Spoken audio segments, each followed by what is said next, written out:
இந்த பொட்டென்ஷியோமீட்டர் எப்படி டெஸ்ட் பண்றது பாத்தீங்கன்னா, இந்த பொட்டென்ஷியோமீட்டர் ஒர்க்கிங் குட் ஆர் இல்லையா அப்படின்னு நம்ம பார்க்கறதுக்கு நம்ம யூஸ் பண்றது மல்டிமீட்டர். இந்த மல்டிமீட்டர்ல பாத்தீங்கன்னா இங்க வந்து கண்டினியூட்டி மோடு இருக்கும். அந்த கண்டினியூட்டி மோட்ல வச்சுட்டு நம்ம அதோட ரெட் ப்ரோப், அதாவது மல்டிமீட்டரோட ரெட் ப்ரோப் எடுத்து வந்து பொட்டென்ஷியோமீட்டரோட இன்புட்லையும் பிளாக் ப்ரோப் எடுத்து வந்து பொட்டென்ஷியோமீட்டர் அவுட்புட்லையும் நம்ம செக் பண்ணிட்டு கனெக்ட் பண்ணிட்டு நம்ம வந்து இப்போ வந்து இதை ரைட் சைடு திருப்ப போறோம். அதாவது ரைட் சைடு வந்து நம்ம இப்போ வந்து திருப்பும் போது ஒரு சவுண்ட் இருக்கும், பீப் சவுண்ட். அப்படி இருந்ததுன்னா இதுக்கு ஒர்க்கிங் மாடல் இருக்குன்னு அர்த்தம்.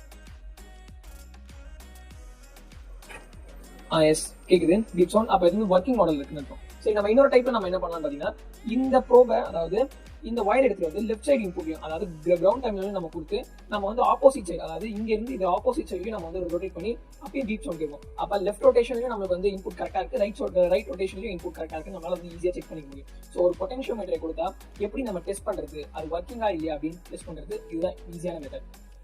ஸோ இந்த பொட்டென்ஷியோமீட்டரை யூஸ் பண்ணி ஒரு சின்ன பேசிக் சர்க்யூட் நம்ம பண்ணியிருக்கோம். அது நம்ம சேனல்ல ஃபுல் வீடியோவா இருக்கு, அதுவும் நீங்க வந்து பார்க்கலாம். அதை நீங்க பாத்தீங்கன்னா உங்களுக்கு வந்து பொட்டென்ஷியோமீட்டரை பத்தி இன்னும் நல்லா ஒரு தெளிவான அண்டர்ஸ்டாண்டிங் கிடைக்கும். தேங்க்யூ.